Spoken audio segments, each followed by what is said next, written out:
kembali buat kita semua. Salam sejahtera. Salam. Assalamualaikum warahmatullahi wabarakatuh.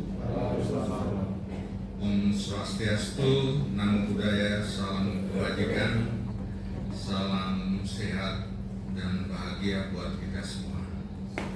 Ada bahagianya lagi Pak bilang saya ada salam bahagia. Yang saya hormati Pak Sekda, Ibu Kaban, para tokoh masyarakat yang sempat hadir pada kesempatan ini, pimpinan OPD, Pak Asisten, Pak Staf Ahli, Pak Camat semua, Bapak Ibu undangan, singkatnya hadirin yang saya hormati. Pada kesempatan pertama tentu kita menyampaikan rasa syukur kepada Tuhan Yang Kuasa, Allah Subhanahu wa Ta'ala, atas kesempatan yang diberikan pada kita pada pagi hari ini untuk bertemu dalam acara yang sangat penting, Forum Perangkat Daerah, Lintas Perangkat Daerah, RPJMD dan Renstra tahun 2025-2029. Kita bersyukur atas hari baik di hari ini. Tahun kemarin pada saat pelepasan peserta pelatihan pendamping UMKM di Jakarta, saya mengatakan sudah luar biasa. Tentu hari ini juga tentu lebih luar biasa lagi acara hari ini, karena sangat penting untuk perjalanan pembangunan kita 5 tahun ke depan. Saya berkeyakinan bahwa dari sekian siklus manajemen itu yang sangat penting adalah perencanaan.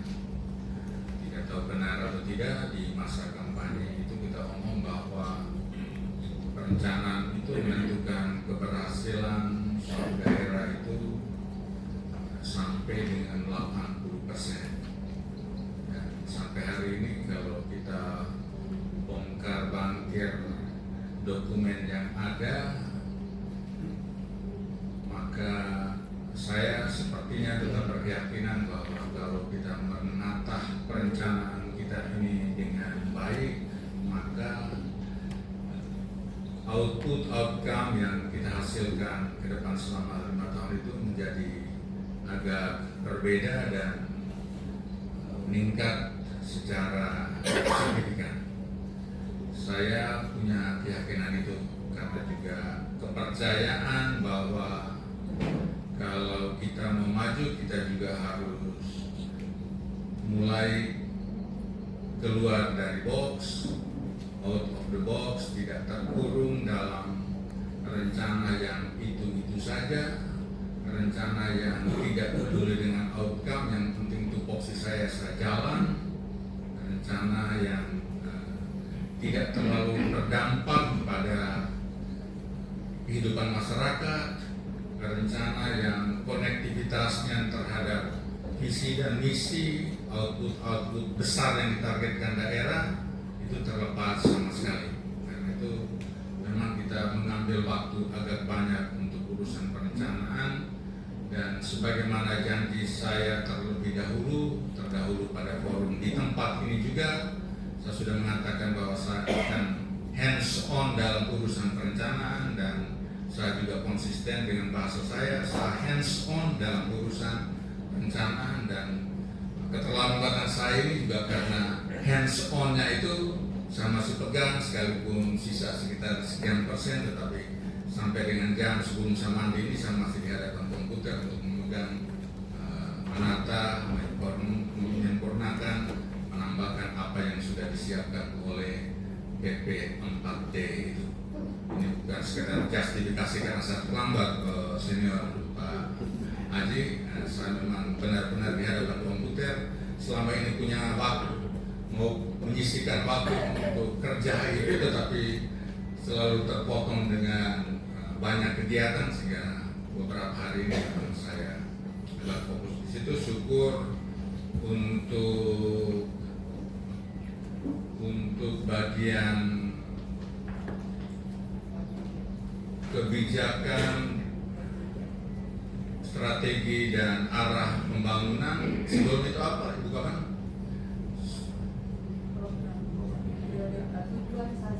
Tujuan sasaran sudah dirapikan sepenuhnya, lalu strategi dan arah kebijakan masih sisa beberapa potong saja, dan saya harap bisa kita rapikan dengan baik sehingga apa yang menjadi arah kerja kita, arah kebijakan kita selama 5 tahun ke depan ini menjadi jelas.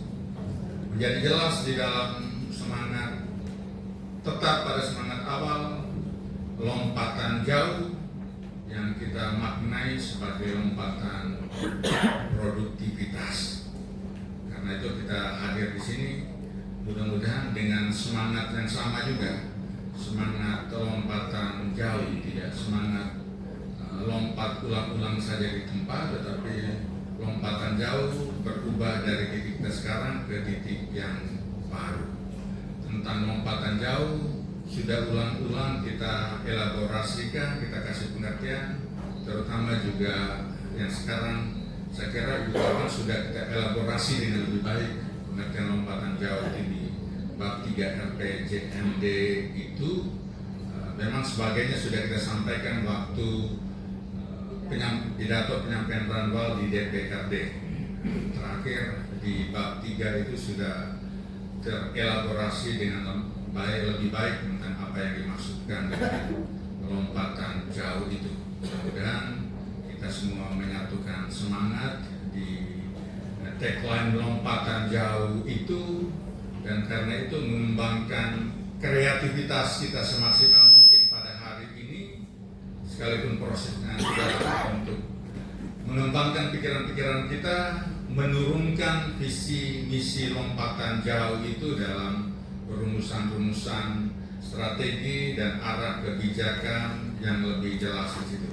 Saya baca semuanya, saya kira memang awal-awal terutama di bagian ekonomi masih agak amburadul di situ. Saya merapikan beberapa bagian masih yang sama-sama saja, rumusan yang tidak ada tenaga sama sekali. Semoga 1-2 hari ini saya juga sudah pegang beberapa, diubah rumusannya menjadi rumusan yang lebih bertenaga, berdaya transformasi bagi daerah ini. Lompatan jauh. Lompatan jauh itu mestinya kita pahami pertama sebagai sistem nilai dan keyakinan. Jadi sebelum teori, sebelum hitungan matematis kita, variabel apa saja yang menentukan pertumbuhan ekonomi, kita sudah berangkat dengan nilai dan keyakinan bahwa sumber negara-negara dengan sumber daya yang terbatas saja bisa menunjukkan pertumbuhan dan kemajuan sedemikian rupa. Kita di daerah ini sekalipun sumber daya kita relatif terbatas dibandingkan dengan daerah-daerah lain, kita percaya dan optimis bahwa kita bisa maju kalau kita bisa memobilisasi sumber daya kecerdasan dan sumber daya hati kita yang mau menggelekat itu dengan sebaik-baiknya. Jadi pertama itu, mudah-mudahan Bapak Ibu juga yakin bahwa kekuasaan yang Bapak Ibu miliki sebagai pimpinan OPD itu juga bisa didaya gunakan dengan baik sehingga kita bisa maju sebagai daerah ini dengan lebih cepat. Yang kedua, lompatan jauh itu tentu saja adalah sistem gagasan, sistem pemikiran, dan pemikiran itu berangkat dari teori pemikiran mengenai produktivitas dan inovasi. Banyak sebagaimana yang kami tulis juga di dalam RPJMD itu, bahwa kemajuan daerah itu tidak hanya mengandalkan sumber daya alam saja, sumber daya alam saja tidak cukup, investasi saja juga tidak cukup. Michael Porter itu dia kasih 4 tahapan, 4 jalur dari perkembangan kemajuan suatu daerah. Yang pertama, selama ini saya selalu ngomong 2 ya. Saya baca terakhir itu menjadi 4. Mudah-mudahan bapak-bapak juga akan baca sedikit lah. Kalau tidak membaca jadi repot. Pertama ada resource driven economic development. Yang kedua adalah investment driven economic development. Yang ketiga adalah innovation driven economic development. Yang keempat adalah wealth driven economic development. Wealth driven itu untuk yang sudah kaya-kaya, tetapi yang membawa mereka juga terjebak dalam situasi kemiskinan ulang. Beberapa daerah yang cukup subur juga kembali miskin, mengalami resesi karena tidak ada tantangan lagi. Kita percaya bahwa dengan innovation driven ini kita bisa maju. Inovasi kan kita sama-sama tahu tuh, itu definisinya kita sekolah kelas berapa itu, dia pernah menjadi tema utama di tahun sekian, dan kepercayaan orang begitu tinggi bahwa inovasi adalah sumber kemajuan suatu daerah.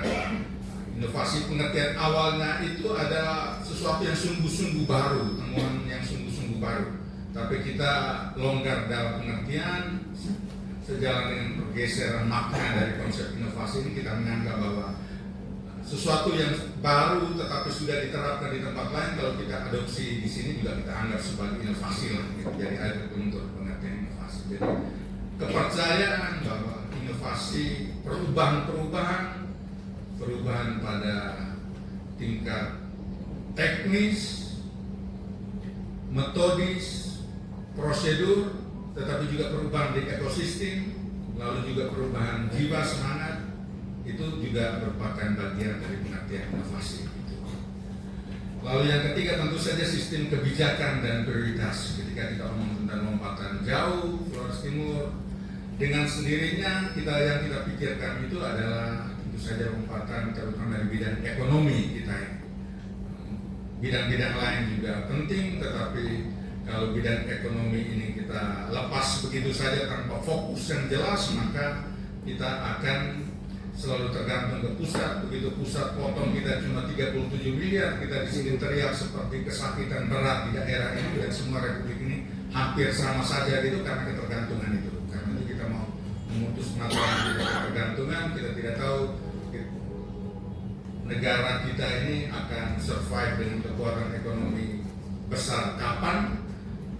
Kadang-kadang kita ngomong seperti seolah-olah sudah menjadi 4 besar negara dengan perekonomian maju di dunia, tapi di dalam kenyataan juga kita alami bahwa ekonomi kita masih kacau balau dengan tingkat pertumbuhan ekonomi 5% tidak naik, bukan 5% ya, sekarang cuma 3 sekian persen saja tidak naik-naik, lapangan pekerjaan tidak tumbuh-tumbuh, jadi keadaannya seperti itu. Karena itu memang prioritas kita ekonomi. Dengan mengatakan prioritas ekonomi ini, saya berharap juga kita sama-sama paham bahwa alokasi anggaran, alokasi perhatian dan lain sebagainya itu juga mesti mengikuti struktur prioritas seperti ini. Republik ini tidak maju karena langgamnya sama saja, yang penting naik 10%, buat apa saja tidak jelas itu. Harus kita tekankan bahwa harus ada fleksibilitas dalam struktur anggaran itu, sehingga Pak Kaban tidak tahu itu urusan kitab suci atau apa tuh, sehingga sudah itu dari masa ke masa alokasinya seperti itu, tambahan 10%, kegiatan menjadi prioritas atau tidak, yang penting ikuti irama begitu saja terus. Coba kita bongkar kebiasaan ini, kita mengikuti struktur prioritas kebijakan pembangunan ini, sehingga ketika kita mengatakan lompatan jauh dengan paradigma yang sudah jelas, maka alokasi perhatian anggaran kita mestinya dialokasikan ke sana. Sekalipun untuk membiayai pembangunan dalam urusan ini, kita masih akan juga mengandalkan beberapa sumber lain dengan yang biasa sebut sebagai model bisnis. Bisnis model, kita buat proposal yang baik, kita punya BUMD, lalu sebagian urusan pembiayaan, urusan ekonomi ini kita minta dari perbankan dan inovatif, sumber inovatif financing yang lain. Jadi kita berharap kita memahami itu dengan lebih baik. Jadi sebagai sistem kebijakan mestinya kita juga tahu prioritas seperti itu ya. Dan Ibu Kaman, kita punya pentahapan yang relatif jelas. Saya kira tema yang kita usulkan dari tahun ke tahun ini bisa menggambarkan sebetulnya pentahapan pembangunan kita. Di 2025 ini tema yang mau kita angkat ini sudah dipublikasikan dulu Ibu Kaman ya. Belum ya? Reformasi kebijakan dan konsolidasi perencanaan dan konsolidasi sumber daya untuk lompatan produktivitas. Jadi tahun ini mesti ada disrupsi, keguncangan kebijakan sedikit. Bapak Ibu mesti juga menerima perubahan kebijakan, rumusan kebijakan, harus menghadapi itu karena tema tahun ini awal ini adalah reformasi kebijakan, konsolidasi perencanaan, karena itu kita sangat serius di urusan perencanaan ini, dan juga konsolidasi sumber daya. Kita sementara jalan juga cari lahan untuk urusan perencanaan untuk rencana ekonomi kita dalam skala bisnis, skala big push juga kita konsolidasi pada tahun ini. Lalu tahun kedua nanti 2026 adalah memastikan terselenggaranya kebijakan program dengan daya dukung besar untuk lompatan produktivitas melalui fokus kewilayahan, inovasi model bisnis, inovasi pembiayaan, inovasi teknologis, dan kualitas manajemen R&D. Jadi tahun 2026 itu sungguh-sungguh fokus di urusan ekonomi. Saya sekali lagi mengatakan sungguh-sungguh fokus di urusan ekonomi. Karena itu yang lain menahan diri, mau buat kegiatan yang tidak ada guna gana itu coba tahan diri dulu, tanya dulu ke atas untuk juga kita menata uang kita yang sedikit itu untuk dipus di 2026 itu. Lalu di 2027 kita konsolidasi dengan perluasan daya dorong besar untuk penempatan produktivitas berkelanjutan masuk 2027. Mudah-mudahan sudah ada hasil, baru kita konsolidasi lanjut dan pendaya guna impak lompatan produktivitas di 2028,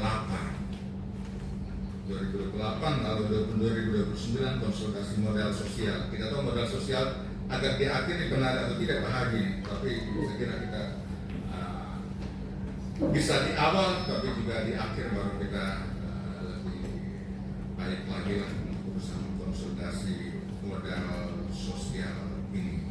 Karena itu karena ambisi besar kita di 2024 itu 2026 ini untuk sungguh-sungguh ada intervensi berskala lompatan itu, maka kita meneruskan penyakit di 2025,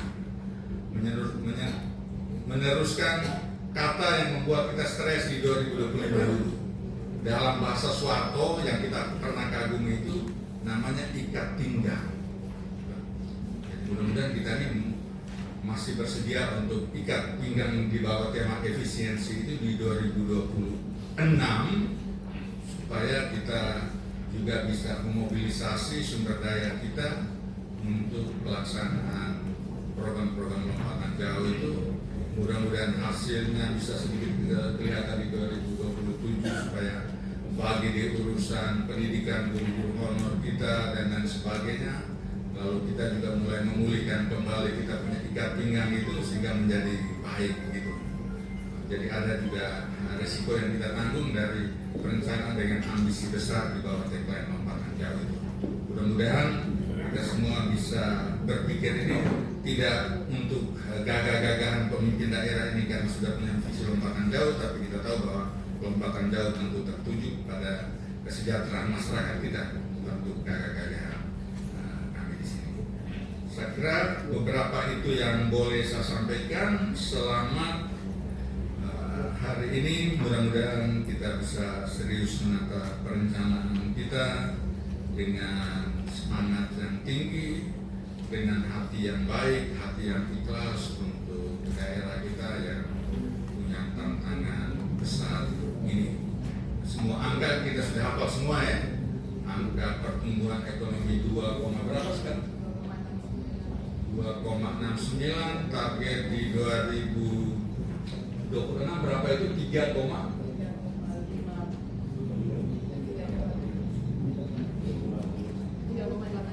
3,85 dari 2,9 itu sama dengan berapa tuh?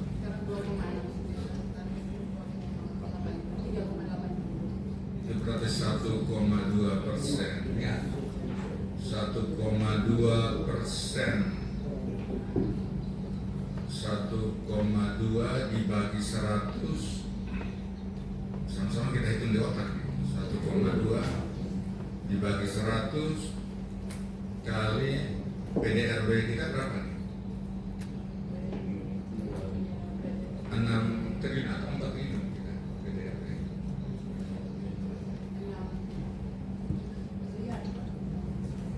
6 triliun ya, 6 triliun ya.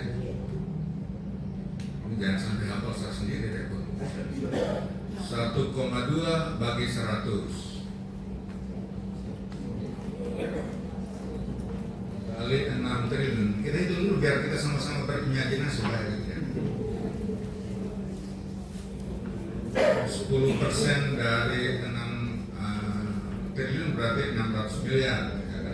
1% dari berarti 60 miliar deh. Sekitar 80 miliar gitu ya. 72 miliar. 72 miliar itu 72 miliar tambahan ya. 72 miliar tambahan besar tidak kita PAD dengan usaha di perikanan baru untung berapa itu dengan dia punya multiplier efek sekian berapa 72 miliar deh. Kayaknya nyampe, tapi kalau beli kapalnya cuma 3 saja untung berapa Pak saya kita omong kemarin. Berarti mesti hitungan di tahun 2026 itu kita tambah PDRB kita sampai dengan 72 miliar. Kita hitung baik secara ekonomi itu perikanan dia tambah pertumbuhannya berapa, peternakan berapa, penjual babi dan sapi dapat berapa itu Pak Gadis perkebunan dan peternakan. Lalu kayaknya yang sawah-sawah itu lebih banyak menciptakan lapangan pekerjaan, tapi investasinya kan besar juga kalau kita pakai dana swasta. Ini kan perhitungan keuntungan PDRB itu, hitungan uang yang berputar. Saya kira dari hanya 72 miliar kita nyampe, masuk kita nyampe itu terlalu. Saya kira kita sampai di situ. Satu PDRB, yang kedua angka ini kita berpikir sistem ya. Yang sedang saya lakukan ini saya mengajak Bapak Ibu sekalian untuk berpikir sistem tujuan bersama kita ke depan. Yang kedua kemiskinan. Kemiskinan kita pakai angka BPS atau pakai angka DTKS, P3KE, P3KE 100 lebih gitu. Jadi untuk mengetahui kondisi kemiskinan kita menggunakan data angka BPS, tetapi tidak menggunakan P3KE karena nilai aksesnya ada di sana.